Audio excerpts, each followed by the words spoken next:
সমাজকে বদলানো দরকার, সেটাই সবার চায়।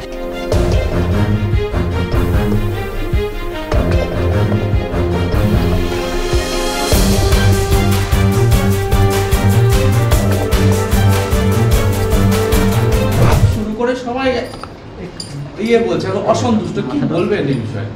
সবাই শাস্তি চাইছে। আলটিমেটলি সবাই, এমন পৃথিবীতে কোনো মানুষ নেই যে এই ঘটনাকে সমর্থন করবে। পৃথিবীতে এমন কোনো মানুষ নেই যে এই ঘটনাকে ঠিক বলবে। সুতরাং সবার আলটিমেটলি টার্গেট হচ্ছে শাস্তি, এবং এই শাস্তি হোক, ফাঁসি হোক, এই অবধি সবাই চাইছে। সুতরাং সেই চাওয়াটা প্রত্যেকের মতন করে চাইছে, যত তাড়াতাড়ি হয় সেটাই সবার কাম্য। এত আন্দোলন, এগুলো কি বিরোধীদের কি? এটা তো সরকার বদলানো না, সমাজ বদলানোর আন্দোলন। সমাজকে বদলানো দরকার, সেটাই সবার চায়। সবাই যারা এত একটা সাংঘাতিক ঘটনা, এত একটা নিষ্ঠুরতার পরিচয় দিয়েছে যে মানুষগুলো, তাদের শাস্তির দাবিতে।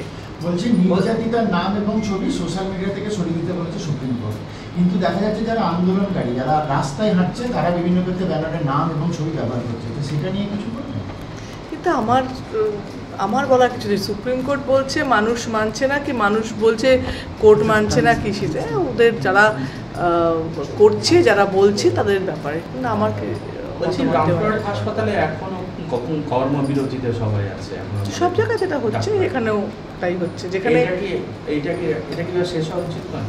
না, মানুষের আসলে রুগীদের ডাক্তারের সঙ্গে এমন একটা সম্পর্ক বা জীবন মরণের সম্পর্ক, যেটা ডাক্তারের ওপর নির্ভর করে।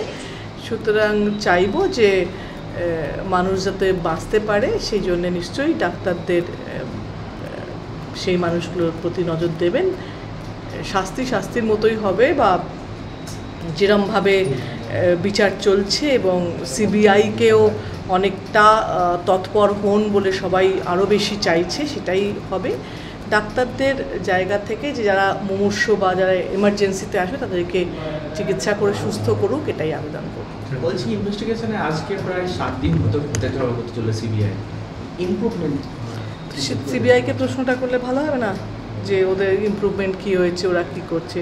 সেই সিবিআইয়ের ইনভেস্টিগেশনে তো ওরাই আছে যারা জানতে পারে।